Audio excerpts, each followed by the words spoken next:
Puji Tuhan, luar biasa. Kabar baik. Yes. Puji Tuhan, kabar kita semua baik. Ya, kabar kita semua baik. Tidak ada yang tidak baik, semuanya baik. Sangat terbaca dari wajah-wajah jemaat Tuhan pada saat ini. Semua sukacita. Amin. Tidak ada yang murung. Tidak ada yang sedih, semua sukacita. Tuhan Yesus sudah bangkit bagi kita, mengubah kesedihan menjadi sukacita. Sudah disampaikan oleh penggembawa. Ketika kita sedih, Yesus bangkit bagi kita untuk mengubah kesedihan itu menjadi sukacita. Amin. Amin. Ya, makanya hari ini semua bersukacita, tidak ada yang cemberut.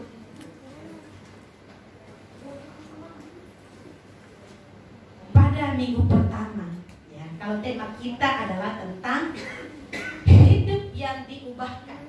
Hidup yang diubahkan. Minggu yang pertama, Pak Gembala juga sudah menyampaikan bagaimana seorang pemungut cukai namanya Zakeus diubahkan oleh Tuhan. Ketika dia diubahkan, dia senantiasa mencari Tuhan. Ketika dia diubahkan, dia memberi diri, bahkan membuka rumahnya untuk Yesus masuk ke dalam rumahnya. Makanya dia sukacita. Dia tidak sedih dengan kedatangan Yesus ke rumahnya.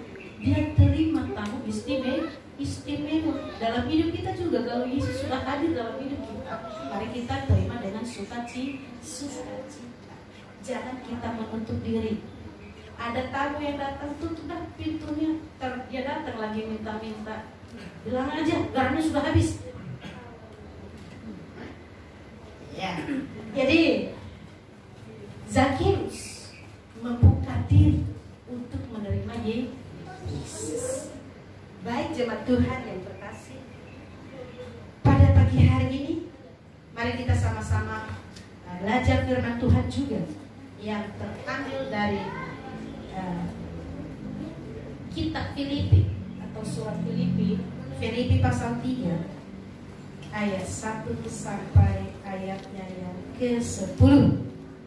Surat Filipi pasal 3 ayat 1 sampai ayatnya yang ke-10. Kalau sudah dapat, nanti kita akan baca secara silih berganti. Filipi pasal 3 ayat 1 sampai ayatnya yang ke-10. Sudah dapat semua? Amin. Baik, kita akan baca secara silih berganti. Akhirnya saudara-saudaraku, bersukacita dalam Tuhan. Kebenaran sejati. Menuliskan hal ini lagi kepadamu tidaklah berat bagiku dan memberi kepastian kepadamu. Hati-hatilah terhadap anjing-anjing, hati-hatilah terhadap pekerja-pekerja yang jahat, hati-hatilah terhadap penyunat-penyunat yang palsu. Karena kitalah orang-orang bersunat yang beribadat oleh Roh Allah dan bermegah dalam Kristus Yesus dan tidak menaruh percaya pada hal-hal lahiriah. Sekalipun aku juga ada alasan untuk menaruh percaya pada hal-hal lahiriah, jika ada orang lain menyangka dapat disunat pada hari ke-8 dari bangsa Israel, dari suku Benyamin, orang Ibrani asli, tentang pendirian terhadap hukum Taurat. Aku orang Farisi. Tentang kegiatan aku menganiaya jemaat, tentang kebenaran dalam mentaati hukum Taurat, aku tidak bercacat. Tetapi apa yang dahulu merupakan keuntungan bagiku, sekarang ku anggap rugi karena Kristus. Malahan segala sesuatu kuanggap rugi karena pengenalan akan Kristus Yesus lebih mulia daripada semuanya. Oleh karena dialah aku telah melepaskan semuanya itu dan mengenalkan sampah supaya aku dan berada dalam dia bukan dengan kebenaranku sendiri karena mentaati hukum Taurat, melainkan dengan kebenaran karena kepercayaan kepada Kristus, yaitu kebenaran yang Allah anugerahkan berdasarkan kepercayaan. Yang ku kehendaki dalam nama Dia dan kuasa kebangkitannya dan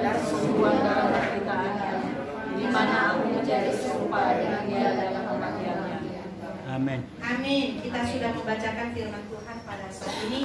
Kalau kita sudah baca secara pelan-pelan, saya percaya bahwa setiap kata, kalimat kita sudah mengerti sebenarnya apa yang dimaksud di dalam surat Filipi pasal 3 ini. Surat Filipi ini ditulis oleh Rasul Paulus sendiri. Saat itu dia sedang dalam penjara, tetapi ketika dia dalam penjara tidak membuat dia jauh dari Tuhan, tetapi dia terus memberi diri untuk menuliskan berbagai surat kepada semua orang. Ya, Rasul Paulus sendiri adalah, ya, kalau kita mau melihat latar belakang hidupnya, ya, latar belakang hidup Rasul Paulus sebelumnya, bahwa dia adalah seorang yang tidak percaya kepada Kristus. Dia adalah seorang penganiaya. Ketika dia tahu ada orang yang percaya kepada Yesus, dia tidak suka. Dia bunuh. Dia melakukan banyak hal supaya tidak ada orang yang percaya kepada Tuhan. Tetapi ketika Yesus menangkapnya, ketika dia berjumpa secara pribadi dengan Tuhan, maka hidupnya yang dahulu keras, jahat, menjadi baik. Bahkan dia menjadi pemberita kabar baik yang sungguh dipakai oleh Tuhan. Yang dulu hidupnya tidak baik, tetapi ketika dia ditangkap oleh Tuhan, hidupnya berubah 180 derajat. Dia tinggalkan masa lalunya, dia kembali kepada Tuhan, kepada Sang Penciptanya, dan dia menjadi pembawa, ya, menjadi pemberita kabar baik, menjadi pemberita Injil kepada semua orang, sehingga banyak orang yang percaya kepada Yesus. Di dalam tulisan-tulisan Rasul Paulus, ya, kalau kita baca di ayat-ayat, di pasal-pasal yang pertama dari seluruh surat-surat yang dia tulis, pertama dia berbicara tentang doktrin, berbicara bagaimana kita harus percaya kepada Yesus. Keduanya, dia berbicara bagaimana hidup kita ketika sudah di dalam Yesus, apa yang harus kita kerjakan. Ya, menyampaikan doktrin, menyampaikan berbagai hal ini yang harus dilakukan. Ini. Tetapi bukan hanya secara doktrin saja yang diajar, yang dia tulis, tetapi bagaimana hidup kita sebagai anak-anak Tuhan yang sudah percaya kepada Yesus untuk melangkah selanjutnya ketika sudah di dalam Yesus. Rasul Paulus menasihatkan jemaat yang ada di Filipi, jangan sampai lengah dengan keadaan yang ada. Ya, kalau kita baca di ayat yang kedua, hati-hatilah terhadap anjing-anjing, hati-hatilah terhadap pekerja-pekerja yang jahat, hati-hatilah terhadap penyunat-penyunat yang palsu. Orang Filipi sudah percaya Tuhan, jangan sampai goyah lagi dengan keadaan. Hati-hati dengan berbagai pengajaran yang tidak sesuai dengan firman Tuhan. Ketika hidup kita sudah diubahkan di dalam Tuhan, tidak semuanya akan berjalan dengan mulus. Ada banyak hal yang akan kita lewati. Ada banyak hal, mungkin yang banyak datang kepada kita, mengunjungi kita, supaya ada ajaran-ajaran yang lain, begini segala macamnya. Makanya Rasul Paulus mengatakan kepada jemaat yang di Filipi, hati-hati, kamu sudah di dalam Tuhan, kamu sudah di dalam Yesus, hati-hatilah di dalamnya, jangan sampai lengah. Karena iblis akan datang mengguncang iman percaya kita kepada Yesus. Di ayat yang kedua, hati-hati. Kita juga pada saat ini, kita sudah ada di dalam Tuhan. Kita sudah mengerti kebenaran. Jangan sampai kita terbawa arus. Kita juga harus berhati-hati dengan berbagai godaan. Ada berbagai godaan yang akan menghampiri kita. Bisa godaan dalam ekonomi, bisa godaan mungkin dalam pekerjaan, semuanya bisa pun terjadi. Tidak tertutup kemungkinan hal-hal yang tidak benar akan datang mendekati kita. Tetapi bagaimana dengan kita, anak-anak Tuhan? Tentunya kita harus waspada supaya kita tidak masuk di dalam area yang membuat kita meninggalkan Tuhan kita. Akhirnya kita meninggalkan Yesus. Udahlah, daripada saya capek, mending saya keluar aja. Hati-hati. Makanya Rasul Paulus mengingatkan jemaat di Filipi, bahkan kita firman Tuhan pada saat ini mengingatkan kita kembali, hati-hati. Karena segala sesuatu bisa terjadi tanpa kita duga-duga. Karena sesuatu itu datang tidak akan pernah ngomong saya mau datang ya, tapi secara tiba-tiba akan datang. Jadi kita harus selalu waspada. Ketika hidup Paulus diubahkan, ditangkap oleh Tuhan, apa yang ada di dalam diri Paulus? Kita baca dulu di ayat yang ke-10. Di ayat yang ke-10 dikatakan di sana, yang ku kehendaki ialah mengenal Dia dan kuasa kebangkitannya dan persekutuan dalam penderitaannya, di mana aku menjadi serupa dengan Dia dalam kematiannya. Yang ku kehendaki ialah mengenal Dia dan kuasa kebangkitannya. Ketika Rasul Paulus sudah ditangkap oleh Tuhan, hidupnya diubahkan oleh Tuhan, dia berkata, yang ku kehendaki adalah mengenal Dia dan kuasa kebangkitannya. Rasul Paulus memiliki kerinduan. Dia mau supaya dia mengenal Tuhan lebih lagi. Di ayat yang ke-7, yang dulu aku anggap sebagai keuntungan bagi saya, sekarang aku anggap rugi. Tetapi kalau kita baca di ayat yang ke-8, tetapi mengenal Tuhan itulah yang lebih mulia. Dulu aku punya semuanya, aku bisa melakukan kejahatan apapun, tetapi itu saya anggap sampah. Saya tidak mau lagi ke kehidupan lama. Saya mau mengarahkan hidup saya kepada Kristus. Saya akan mencari Yesus lebih dan lebih lagi. Bagaimana caranya supaya saya lebih dekat lagi kepada Tuhan? Tentunya kita tidak mau menjauhkan diri kita di setiap pertemuan ibadah yang ada.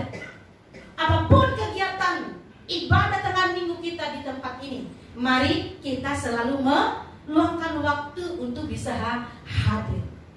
Inilah waktu kita. Bagaimana kita bisa mengenal Yesus, mengenal Tuhan kita lebih jauh ketika kita tidak pernah ikut dalam persekutuan yang ada.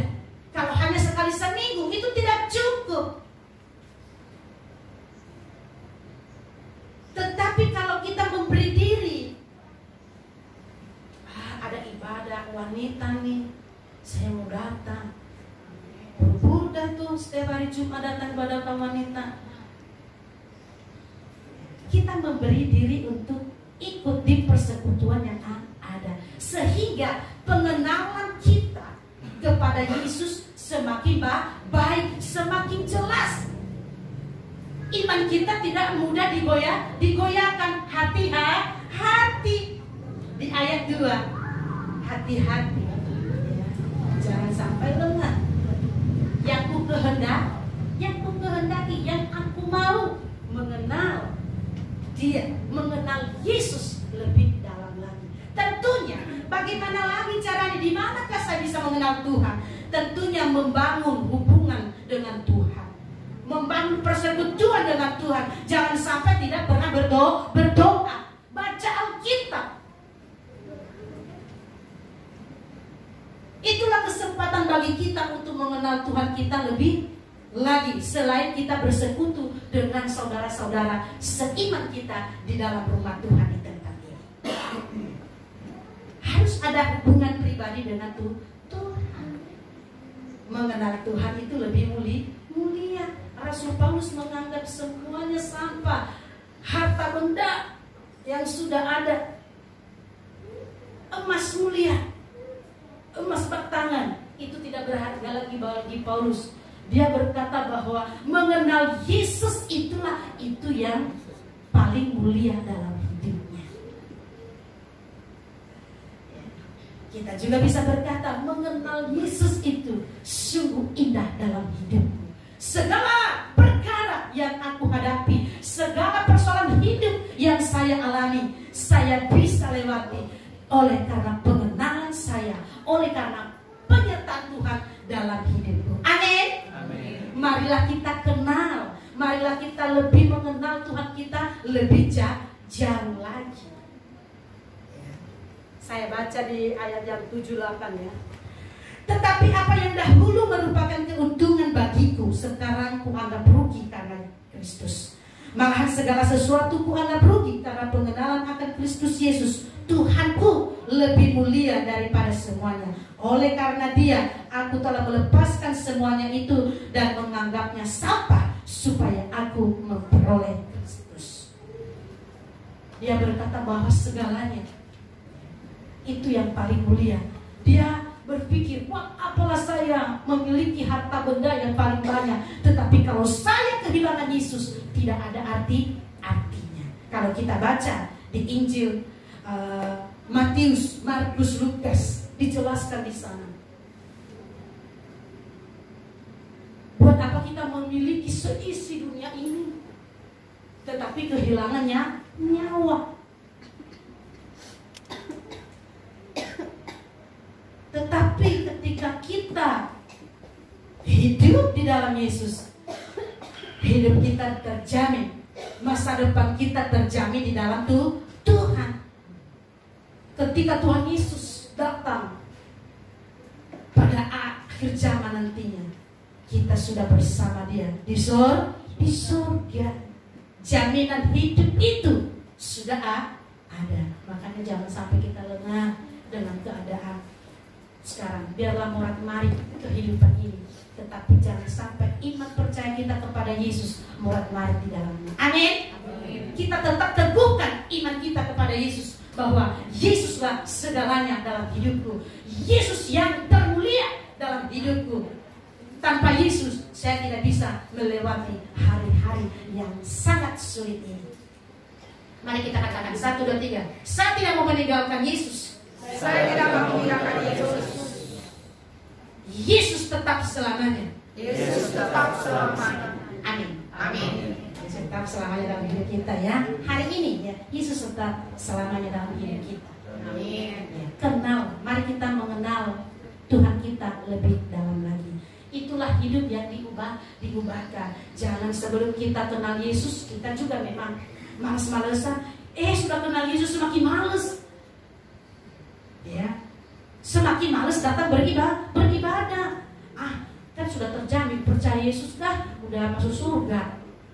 Jadi nggak perlu ngapa-ngapain lagi. Diam-diam baik di rumah. Semuanya udah itu terjamin dalam Yesus. Yang penting percaya Yesus masuk surga. Ya, jangan santai. Kita harus berjuang, jangan sampai goyah di dalamnya ya. Itulah ciri ya anak Tuhan yang hidupnya sudah diubahkan di dalam Tuhan. Ada kerinduan terbesar untuk mengenal Yesus lebih baik lagi. Hal yang kedua masih di ayat yang ke-10 ya. Yang ku kehendaki ialah mengenal Dia dan kuasa kebangkitannya dan persekutuannya dalam penderitaannya, di mana aku menjadi serupa dengan Tuhan. Hal yang kedua, hidup kita ditatar di dalamnya. Hidup kita ditatar di dalamnya. Ditatar di dalamnya. Kenapa? Ketika kita mengiring Yesus, seperti yang saya sampaikan tadi, bahwa tidak semuanya mulus. Ada banyak kerikil-kerikil yang hendak kita lewati. Kenapa hal itu bisa terjadi? Supaya iman kita semakin tajam di dalam Tuhan. Tuhan tidak pernah berjanji ketika engkau percaya saya, ketika engkau percaya Yesus, maka hidupmu akan baik-baik saja. Tidak akan baik-baik saja. Ya, tidak akan baik-baik saja. Akan teruji oleh waktu yang ada. Makanya kalau kita baca di Injil Matius, Lukas, ya, Markus, ya, banyak orang yang mau mengikut Yesus. Tetapi Yesus berkata bahwa saya tidak punya tempat. Mungkin burung punya tempat, ada sangkarnya, tetapi anak manusia tidak punya tempat. Kalau engkau ikut saya, engkau harus tinggalkan semuanya. Tetapi anak muda itu berkata bahwa, aduh, izinkan saya kembali ke keluarga saya dulu. Saya mau pamitan dulu. Itu tidak akan semua berjalan dengan baik.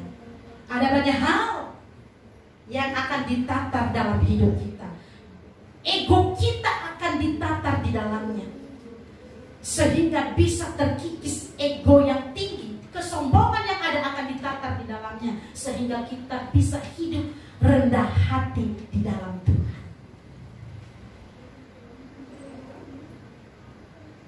Saya ini anak raja, udah percaya Yesus, aku anak raja, engkau anak raja, kita semua anak raja. Ini aku udah anak raja sekarang. Jangan macam-macam kamu sama saya. Ini kesombongan yang ada. Kesombongan itu harus ditatar, dikikis, sehingga jauh dalam hidup kita. Tuhan akan menata hidup kita supaya kita hidup menjadi orang yang rendah hati. Ketika ikut Tuhan, ya, kok ketika saya ikut Tuhan sekarang banyak banget masalahnya. Katanya ikut Tuhan tidak ada masalah. Ketika kita ikut Tuhan, semuanya akan ditata. Kesabaran kita, ya, karena memang kesabaran itu memang cukup sulit, ya, kita lakukan dalam hidup kita.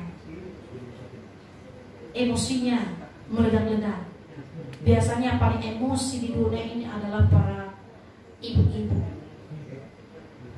Paling tinggi emosinya, ya.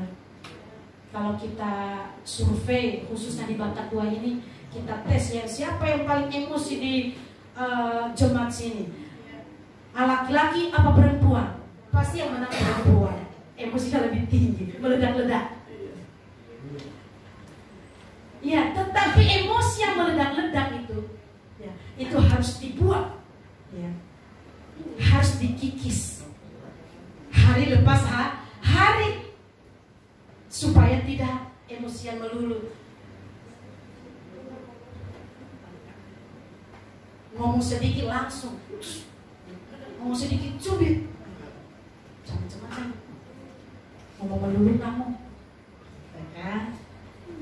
Tapi memang hasil survei kita pagi hari ini, ibu-ibu sudah mengakui bahwa memang ibu-ibu yang paling tinggi emosinya. Mari, ya, ibu-ibu di tempat ini, di Bakat 2, karena kita sudah mengaku itu lebih baik daripada tidak mengaku. Ya, itulah awal pemulihan, keterbukaan, ya, awal pemulihan dari ibu-ibu pada saat ini. Mari kita katakan, Tuhan Yesus, Engkau sudah bangkit bagi saya. Saya mau membuang itu semua.